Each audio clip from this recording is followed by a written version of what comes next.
बिस्मिल्लाहिर्रहमानिर्रहीम। Designing of synthesis, this is our topic.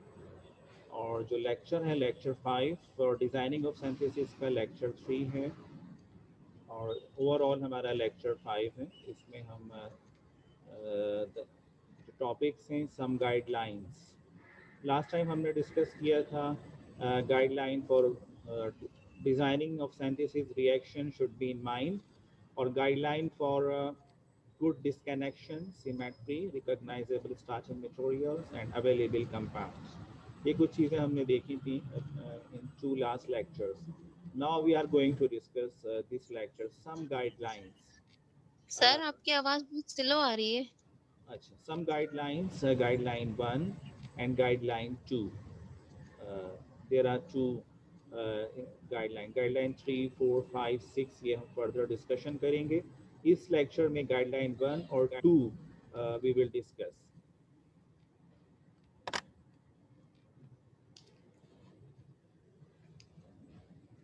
We will discuss guideline 1 and 2.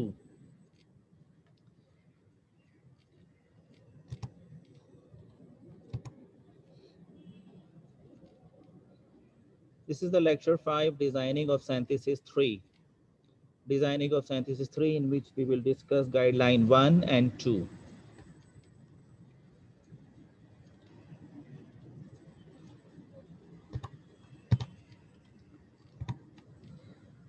Some important guidelines if you are going to uh,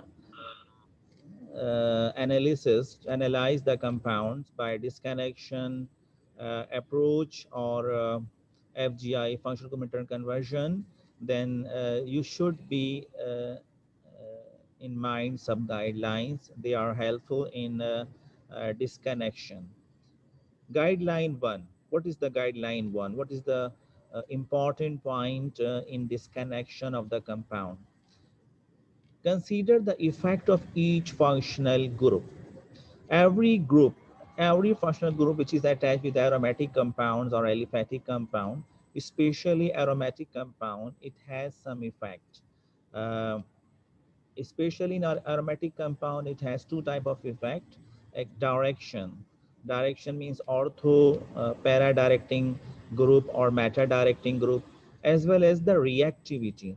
Reactivity, activating groups and deactivating groups. So consider the effect of each functional group on the others. Add first, that is disconnect last. Add first. जो आप पहले add करना चाहते हैं उसको last में disconnect करें। जो लास्ट में डिस्कनेक्ट कर रहे हैं उसको पहले ऐड करेंगे। This is the rule. जो आप लास्ट में डिस्कनेक्ट करेंगे उसको पहले ऐड करना है। जो पहले डिस्कनेक्ट करेंगे वो लास्ट में ऐड होगा। तो ये इसकी आपकी should be in mind. The one that add first, the one that will increase reactivity in a helpful way. ठीक है, जो आप लास्ट में डिस्कनेक्ट करेंगे उसको पहले ऐड करेंगे। ये भी देखना है कि it should be reactive. Reactive चीज़ जो होती है उससे आपको रिएक्शन आसान हो जाता है। तो ये भी आपने देखना है कि जो ग्रुप आप पहले ऐड करने जा रहे हैं इट शुड बी रिएक्टिव, ताकि आपका रिएक्शन ईजी हो। अगर वो ही डीएक्टिवेटिंग ग्रुप है, यानी वो लेस रिएक्टिव है, then the reaction will be slow and the reaction will be difficult. So for aromatic compound, introduce first that group that helps by reactivity or direction, the introduction of the others. ऐसे group को आपको attach करना चाहिए जिसके direction को भी आप सामने रखेंगे और उसकी रिएक्टिविटी को भी सामने रखेंगे। यानी जो group first you are going to add, तो आपने ये देखना है कि आपको जो नेक्स्ट ग्रुप है उसको कहाँ पर अटैच करना है। तो फर्स्ट ग्रुप की डायरेक्शन आपको सामने रखें और उसकी रिएक्टिविटी भी रखें कि जो नेक्स्ट ग्रुप है वो कौन सा आ रहा है, उस पर इसकी रिएक्टिविटी का क्या इफेक्ट होगा, इसकी डायरेक्शन का क्या इफेक्ट होगा।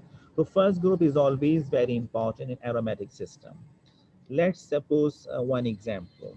The analysis of the perfumery compound could be by two possible first disconnection. एक example हम ले रहे हैं, perfumery compound है और उसकी जो first disconnection है उसके दो possible ways हो सकते हैं। तो आया हम कौन सा way जो है उसको adopt करेंगे। This is the example analysis. This is a compound. This is a perfumery compound. Uh, and it is used in perfume. This is the isopropyl, and this is acyl group. They are attached in benzene. There are two disconnection approach, A and B. First, A approach, first you will disconnect further graph alkylation. पहले आपने alkyl group को disconnect कर दिया, क्या बनेगा? This one. अब आप देखें कि आपका एसाइल ग्रुप लगा हुआ है और एसाइल ग्रुप यानी जब उसको आप रिवर्स लेके चलते हैं तो आपको क्या करना है, यहाँ अल्काइलेशन करनी है। और ये जो ग्रुप है ये तो मेटा डायरेक्टिंग है, this is Meta directing and deactivating. इसका मतलब जब आप यहाँ से अल्काइलेशन करने जाएंगे इसका रिएक्शन, तो आपका जो रिक्वायर्ड प्रोडक्ट है इसका पैरा प्रोडक्ट है, यहाँ पैरा पे नहीं आएगा अल्काइल, बल्कि ये तो मेटा पे आएगा। एक तो ये डीएक्टिवेटिंग है और ये मेटा डायरेक्टिंग है, तो इसका मतलब ए अप्रोच आपको फिजिबिलिटी नहीं मिल रही ए में। बी में क्या है, जब बी अप्रोच के आपने एसाइल ग्रुप को अलग यानी फेडरक्राफ्ट एसाइलेशन। अब फेडरक्राफ्ट एसाइलेशन यहाँ होती है, ये जो ग्रुप अल्काइल ग्रुप ऑलरेडी लगा हुआ है, in the second step you will disconnect this group. ये जो अल्काइल ग्रुप है ये एक्टिवेटिंग है और ऑर्थो पैरा डायरेक्टिंग। आपकी रिक्वायरमेंट क्या है, इसकी पैरा पोजीशन पे एसाइल ग्रुप आ जाए, तो ये फिजिबिलिटी बनती है। This is ortho para directing and activating as well as. तो ए इज रीजनेबली ठीक है, ए भी सही नजर आ रहा है आपको, कोई आपने गलत नहीं किया, but ketone is Meta directing, this is the problem. But you need para directing group, it would give the wrong product. Ketone is deactivating. B is better. Why is better? Alkyl is orthopara directing as well as activating. So जो B route है, B disconnection is preferable as compared to A. Synthesis. If you are going to synthesize this compound, this is the benzene. This is benzene. First, alkylation, Federcraft alkylation. You are using here isopropyl bromide in presence of Lewis acid, aluminum chloride. Federcraft alkylation, very famous reaction. Then you will obtain isopropyl benzene. This is isopropyl benzene. This isopropyl benzene in the second step, this acyl chloride and aluminum chloride, the because this first group as isopropyl group is ortho para directing, first the incoming group will be attached at para position. The second is the isopropyl group is the moderate activating group. So this system is reactive, this system is reactive. So the reaction is fast, not slow, and you will obtain the product 86% yield. Just a minute, I will take 1 minute, sorry. Assalamu alaikum. Assalamu alaikum. हाँ तो खैरियत, मामा ठीक है, क्या कर रही है? Phone ही नहीं उठाया, मैं फोन कर रहा था। अच्छा तो चलो मैंने कह दिया ऊपर को ले आएंगे, अगर नहीं लाएंगे तो मुझे फोन कर दें, ठीक है? ठीक है, हाइपर हो जाती है और कोई मसला नहीं है। नहीं, मैं तो सबकी बात पे हाइपर हो जाती हूँ, अच्छा जी, नहीं मेरा नहीं काम ही इसीलिए यही है। अच्छा जी। मेरे ख्याल में सर आ गए, हाँ आगे चल हमारे सर आ गए मुझे जी, भी बोलने का अल्हम्दुलिल्लाह मौका सर दे, आ गए। मुझे भी बोलने का मौका दे दें भाई आप लोग आपस में। अच्छा जी, आप बोले। अच्छा जी, कहाँ हो गया?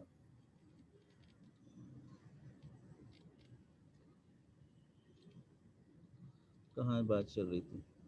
अच्छा जी, आवाज आ रही है मेरी आपको? भाई आवाज आ रही है? Yes sir, yes sir. और तस्वीर ये सर कोई वॉलपेपर लगा हुआ है। हाँ पिक्चर वॉलपेपर लगा हुआ है, अच्छा शेयर नहीं हुआ है मेरा ख्याल है, मैं शेयर कर लेता हूँ।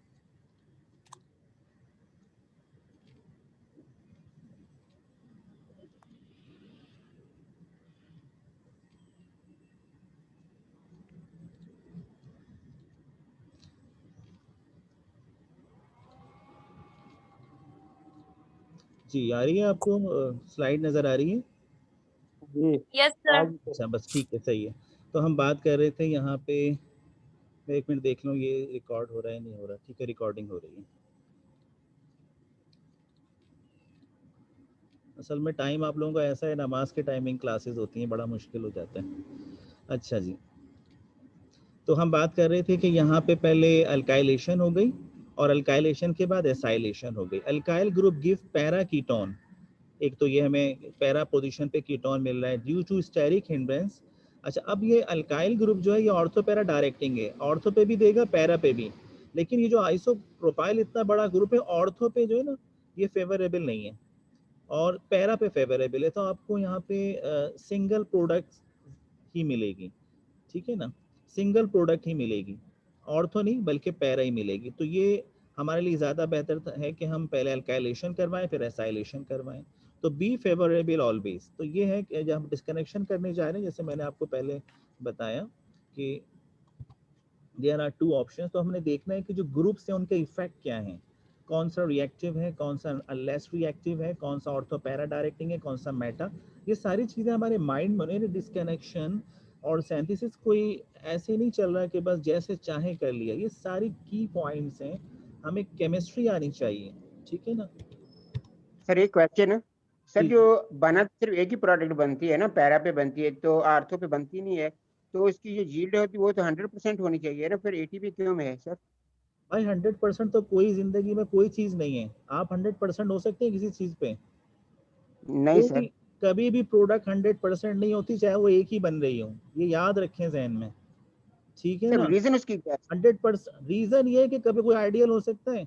आप बोले मैं हर चीज मैंने नमाज पढ़ी है बिल्कुल 100% पढ़ ली है, मैंने ये काम 100%, कोई चीज 100% नहीं होती है दुनिया में, सिर्फ अल्लाह की जात है 100%। समझ में आ रही है बात। जब भी लॉसेस आ आप कोई जाते हैं काम करेंगे ना, बहुत आपकी हैंडलिंग है, बहुत सारी चीजें हैं। अगर कोई चीज 90% हो रही है, 99% भी हो सकती है, 100 कभी भी नहीं हो सकती। ठीक है। जब भी आप जा रहे हैं ना कोई सिंथेसिस करने, तो 80% हो रही है तो बहुत बड़ी बात है, 70% बहुत बड़ी बात है, 80% 85 ये बड़ी बात समझी जाती है। 100% कोई चीज़ नहीं होती कि आपने ये दोनों मिलाया और वही चीज़ बन गई। बहुत सारे फैक्टर्स इन्वॉल्व हैं, आपकी हैंडलिंग है, बहुत सारी चीज़ें हैं। कोई चीज़ ऐसे नहीं कि दोनों मिला के तीसरी बन, कुछ और भी चीज़ें बनती हैं जो हिडन होती हैं, आपको पता नहीं होता। ठीक है ना। कोई चीज़ 100% नहीं होती है, कभी भी यील्ड 100% नहीं आती, बस ये याद रखें।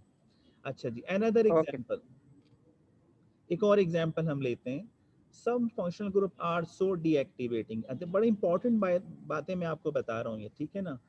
कुछ ऐसे फंक्शनल ग्रुप हैं जो डीएक्टिवेट, बहुत ही ज्यादा डीएक्टिवेटिंग है और that is difficult to do any other chemistry once they have been inserted. अब इतने डीएक्टिवेटिंग है, आपने कहा कि ना हमने कोई डीएक्टिवेटिंग ग्रुप पहले इंसर्ट करवा दिया, वो इतना डीएक्टिवेटिंग है कि अब आप अगला ग्रुप इंसर्ट करवाने जा रहे हैं तो वो बहुत ही लेस रिएक्टिव है, वो रिएक्शन ही नहीं हो पा रहा है। अब आप बड़ी कंडीशन इस्तेमाल कर रहे हैं, तो ऐसा ग्रुप कभी भी आप फर्स्ट ऐड ना करें जो बहुत ज़्यादा डीएक्टिवेटिंग हो। ये भी सारी चीज़ें हमें देखनी है बस। अच्छा, अब देखें, एम्ब्रेट इज अ सिंथेटिक मस्क। एक एम्ब्रेट एक कंपाउंड है, इसेंशियल इन परफ्यूम, परफ्यूम में बहुत ज़्यादा इस्तेमाल होता है to enhance and retain the fragrance. ठीक है। इट हैज़ 5 सब्स्टिट्यूएंट्स, इसमें 5 सब्स्टिट्यूएंट्स, बड़ी अच्छी एग्जांपल ये एक है। इसमें 5 सब्स्टिट्यूएंट्स हैं round a benzene ring. Two of these nitro group, 2 nitro group भी हैं।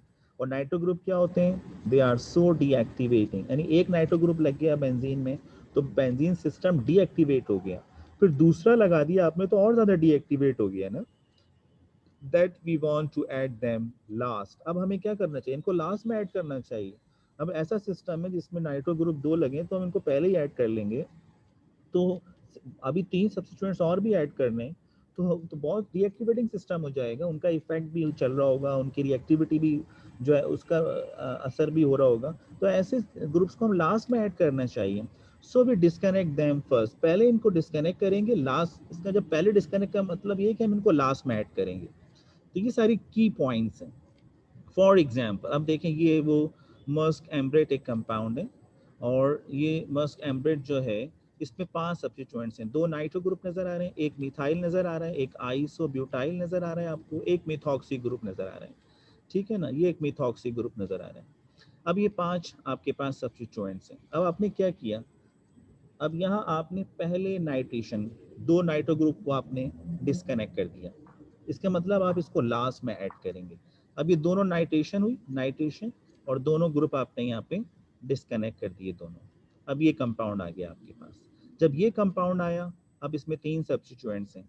अब हमारे पास क्या है कि जनाब ए और बी, अब क्या करेंगे, 2 हैं, 2 ऑप्शन है, या तो पहले मिथाइल को डिस्कनेक्ट करें या आइसोप्रोपाइल ब्यूटाइल को डिस्कनेक्ट करें। देयर आर 2 ऑप्शंस कि पहले आपने आइसोब्यूटाइल किया और दूसरा ये कि जनाब आपने मिथाइल किया। There are 2 options. मिथॉक्सी अपनी जगह लगा हुआ है, तो अगर आप पहले फर्स्ट बी देन ए, पहले आपने बी करना है और उसके बाद ए, यानी प्रीफरेंस है कि पहले ए करना है डिस्कनेक्ट या बी करना है, तो बी कर लें फिर ए कर लें। अच्छा, अब देखते हैं इसको फर्दर। हम देखें 2 ऑप्शन है यहाँ पे। एक ए ऑप्शन में क्या होता है, ए ऑप्शन में आपने ए किया, अब आपके पास ब्यूटाइल आ गया। अब ब्यूटाइल लगा हुआ है, मिथॉक्सी लगा हुआ है। अगर आप इसमें मिथाइलेशन करवाते हैं तो मिथाइल ग्रुप कहाँ जाएगा, ये ऑर्थो और पैरा। मिथॉक्सी जो है वो स्ट्रॉन्ग एक्टिवेटिंग ग्रुप है, ये इधर आएगा मिथाइल या इधर आएगा। आपकी रिक्वायरमेंट क्या है, आपकी रिक्वायरमेंट यहाँ पर है गिव रॉन्ग प्रोडक्ट। ये जो दोनों इफेक्ट है इसके, इससे आपको रॉन्ग प्रोडक्ट मिलेगी। आपकी तो रिक्वायरमेंट यहाँ पर है, और इस मिथॉक्सी की एक्टिव पोजीशन ये दोनों, ठीक है। अब आप ब्यूटाइल को हटा दें, यहाँ ले आए। अच्छा, बी ऑप्शन क्या है कि आपने आइसोब्यूटाइल कर दिया। जब आपने आइसोब्यूटाइल कर दिया तो अब आपके पास क्या है, इस मिथॉक्सी का जो एक्टिव साइट है वो ये है और ये है, ये दोनों है ना, और यही आपकी रिक्वायरमेंट है। ये तो इस हिंड्रेंस यहाँ क्यों नहीं आएगा, स्टेरिक हिंड्रेंस, एक मिथॉक्सी भी लगा हुआ है मिथाइल, तो यहाँ आने के चांसेस कम है। आ भी जाएगा तो कम प्रोडक्ट बनेगी, मेजर प्रोडक्ट आपकी यही वाली होगी, ये है ऑर्थो प्रोडक्ट, तो ये चांसेस ज़्यादा। तो गिव राइट प्रोडक्ट, यानी प्रोडक्ट तो बहुत सारे, लेकिन ये प्रोडक्ट जो आपकी रिक्वायर्ड प्रोडक्ट है वो भी बनेगी, तो ये आपके पास चांस है। इसका मतलब ये है कि आपका B option is better than A, आपका जो बी ऑप्शन है is better than A, first B then A, पहले आप बी को कर लें फिर ए को कर लें। तो ये ग्रुप्स का इफेक्ट ऑलवेज इंपॉर्टेंट। सिंथेसिस करने जा रहे हैं, अब आपने क्या लिया, अब आपने क्या लिया जी, मेटाक्रेसोल एक कंपाउंड लिया, इसमें मिथाइल पहले से लगा हुआ है, यानी ये वाला कंपाउंड, ये इसका एक रिप्लेसमेंट लिया आपने जिसमें मिथाइल भी लगा हुआ है, मिथॉक्सी भी लगा हुआ है। अच्छा, ये क्यों नहीं लिया आपने, एक ऑलरेडी कंपाउंड मौजूद है, एक कंपाउंड ऑलरेडी मौजूद है, मेटाक्रेसोल, यहाँ से स्टार्ट करते हैं। मेटाक्रेसोल एक कंपाउंड है, इसमें OH भी लगा हुआ है, मिथाइल भी लगा हुआ है। आपने क्या किया, अब इसको मिथॉक्सी आप बना सकते हैं, di methyl sulphide base methylation. अब आप करेंगे तो मिथॉक्सी ग्रुप आ जाता है यहाँ पे। जब मिथॉक्सी ग्रुप आ गया, अब आपकी रिक्वायरमेंट मिथाइल और मिथॉक्सी यहाँ मौजूद है।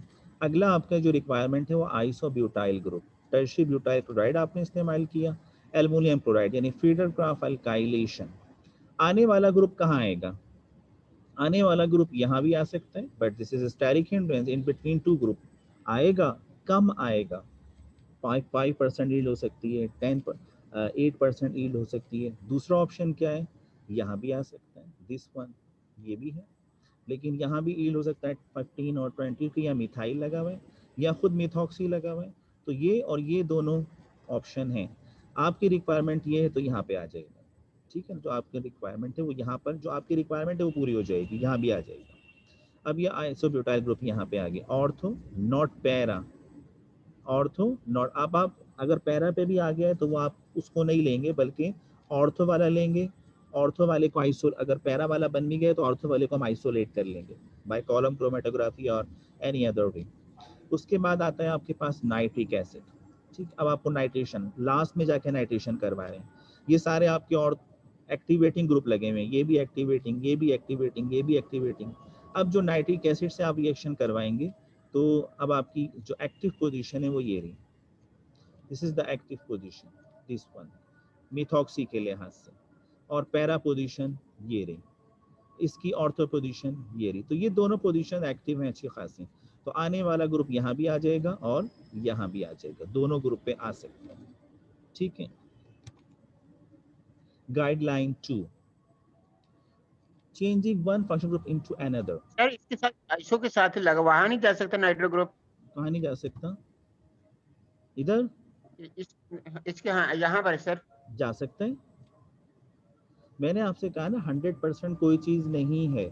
जो हमारी रिक्वायरमेंट पूरी हो रही है, एक से ज्यादा प्रोडक्ट मिलेंगे, लेकिन जो हमारी रिक्वायरमेंट है वो प्रोडक्ट भी मिल रहा है, हम उसको आइसोलेट कर लेंगे। हर दफा सिंगल प्रोडक्ट कभी भी नहीं मिलता, ठीक है ना? तो यहाँ भी आ सकता है, लेकिन यहाँ आने के चांसेस, यहाँ आएगा कम आएगा।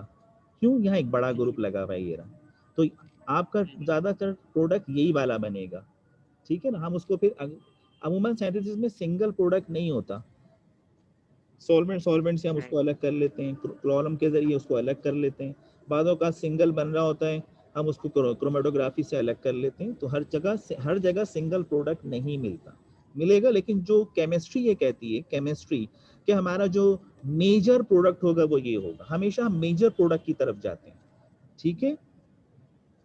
सर जो माइनर बनता है इसमें उसको वो भी हमारे लिए यूजफुल होगा या नहीं होगा, या किसी और पर्पस के लिए? हो सकता है भाई, जैसे आपकी बहुत इंडस्ट्री में बहुत सारी प्रोडक्ट आप बनाते हैं ना, साइड प्रोडक्ट्स बनती हैं, उन साइड प्रोडक्ट्स भी बाज़ दफ़ा बहुत ज़्यादा कारआमद होती हैं, उनको मुख्तलिफ जगहों पे इस्तेमाल कर लिया जाता है।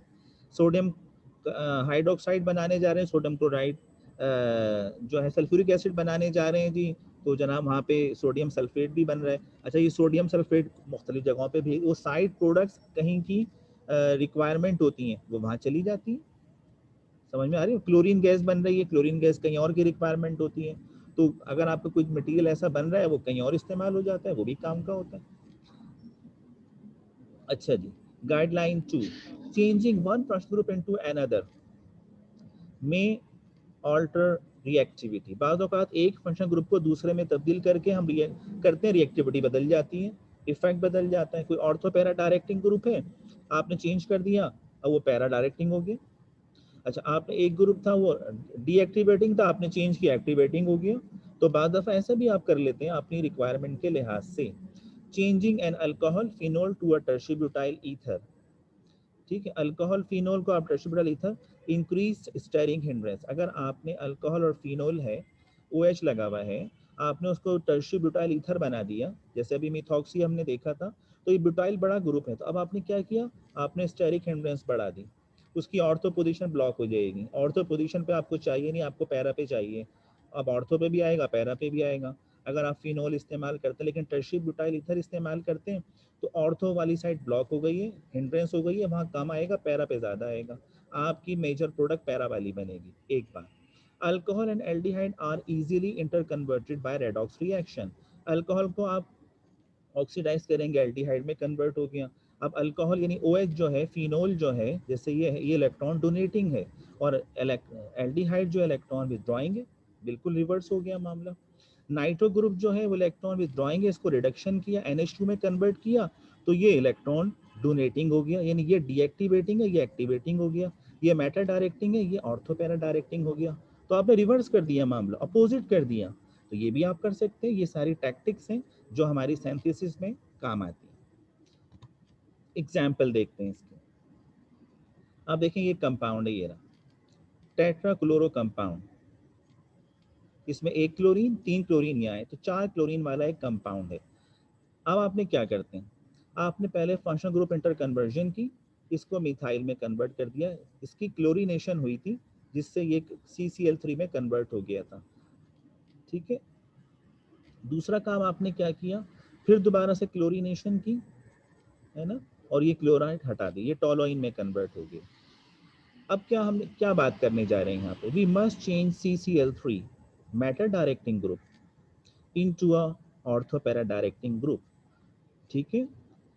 We disconnect the aryl chloride bond. अच्छा, अब हमने क्या किया, इसको हमने फौरन डिस्कनेक्ट किया है पहले, क्यों? इसलिए कि एक तो मैटर डायरेक्टिंग है और बहुत सी डीएक्टिवेटिंग ग्रुप है, इसलिए हमने इसको डिस्कनेक्ट किया पहले, यानी इसको हमने इंटर कन्वर्ट किया मिथाइल में। मिथाइल क्या है, ये पैरा डायरेक्टिंग है और एक्टिवेटिंग है, तो पहले हमने इसको चेंज किया, पहले हमने क्लोरीन को नहीं हटाया, पहले हमने इसको चेंज किया, ये था डीएक्टिवेटिंग, एक्टिवेटिंग में लाए, ये था मेटा डायरेक्टिंग, इसको ऑर्थो पैरा डायरेक्टिंग में लाए। अब हमें आसानी हो गई, हमने क्लोरीन हटा दिया, अब हम इसमें क्लोरीन लगाएंगे, ये पैरा पे आएगा, फिर इसको चेंज कर देंगे। पहले हमने ग्रुप को कन्वर्ट किया है, ये है कन्वर्जन, कि हम ये हमारे लिए आसानी हो गई कि मिथाइल के जरिए से क्लोरीन आ गया, अब हमने इसको डीएक्टिवेट कर दिया। ठीक है, अब हम इसकी सिंथेसिस देखते हैं। This is the toluene, it's very famous and very common compound. इसकी हमने क्लोरीनेशन की, फेरिक क्लोराइड क्लोरीन, तो अब आपका ये कन्वर्ट हो गया क्लोरीन में, और फिर आपने इसको फास्फोरस ट्राइक्लोराइड से हमने किया, तो ये क्लोरीनेशन हो गया 93% ईल्ड, ये आ गया। ठीक है, अगर आप इसको फ्लोरीन में कन्वर्ट करना चाहते हैं तो वो भी कर सकते हैं, 95% ईल्ड आ जाएगी। तो पहले क्लोरीनेशन हो गई, उसके बाद हमने इसको क्लोरीनेटिव कंपाउंड में कन्वर्ट कर लिया। जी, यहाँ तक कोई बात पूछनी है तो पूछ लें आपको। सर इसमें वो अभी जो आखिर में आया तो उसमें मैटर और आर्थो पे भी आ सकते हैं, क्लोरीन के साथ मैटर और आर्थो पे बनती है, वहाँ भी क्लोरीनेशन हो सकती है, वो CH3 के अंदर ज्यादा क्यों हुई? अच्छा, आप अभी तक इन्हीं चक्रों में पड़े हुए हैं। क्या पूछ रहे थे? क्लोरीन कहाँ आ सकता है भाई? ये जो मिथाइल है ये ऑर्थो पैरा डायरेक्टिंग है, ठीक है ना। जब भी ऑर्थो पे भी आ सकता है और पैरा पे भी आ सकता है, ठीक है।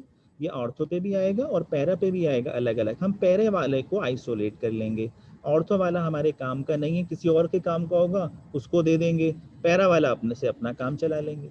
अगर हमारी रिक्वायरमेंट ऑर्थो होती, पैरा नहीं होती, ऑर्थो वालों को हम अपने पास रख लेते, पैरा वाला किसी और को दे देते हैं। दोनों रिक्वायरमेंट होती है, हमें दोनों कंपाउंड चाहिए, पैरा वाला को अलग करते हैं, ऑर्थो वाले को अलग करते हैं, पैरा वाले का रिएक्शन हम करवाते हैं, क्लोरीनेशन करवाते हैं, ऑर्थो वालों की अलग करवाते हैं। हमारी क्या रिक्वायरमेंट है हम ये देखेंगे, ठीक है। ओके सर, ठीक है। हाँ, अपनी रिक्वायरमेंट के लिहाज से चलेंगे। और कोई बात, कोई सवाल? चलें। सर इनको रहने दें, ये एंड तक पूछते रहेंगे सर। अच्छा चले, कोई बात नहीं, नमाज के बाद फिर लेक्चर शुरू करते हैं, ठीक है। एक और चीज अच्छा सर, सर, इसमें डिफरेंट समझ आ रही एनेंटियोमर्स भी है बनेंगे? भाई सवाल करने से जिस बहुत बात फायदा होता है, हमें भी फायदा हो जाते हैं। सर इसमें डिफरेंट एनेंटियोमर्स भी बन सकते हैं एक चलें से? जी, समझ में आ गई बात। फिर 5 बजे शुरू करते हैं इंशाल्लाह। अल्लाह हाफिज। अल्लाह हाफिज सर।